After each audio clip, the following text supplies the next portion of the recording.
Panguluhan Secretary Romel Lopez, ito mga ginbukan halin sa listahan ni Corpus, mayroong mga pamilya nga uwa itunga, nga nagaedad 18 pa na ba o nagaeskwela, mayroong mga nagakita ay 12,000 pataas kada bulan, mayroong mga nakaabot at 7-year duration ay program, mayroong mga non-complainant o naglabag sa mga kondisyon sa idalo ni Corpus ang mga ginkansalang mga membership.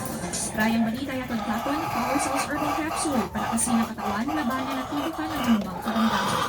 Rayas ka Brigada Jill Vilacson, 89.3 Brigada News FM Kalibo, the Music and News Authority. Brigada of the Aaron News. Buong bansa ay maganda.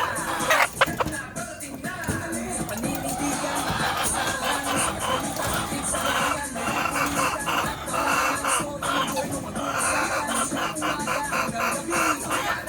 Kayo't kami, ikaw at ako ay lahat. Brigada na at huwag ilipat. Siyempre barangay, kakuntsaba, kung pamilya at barkada.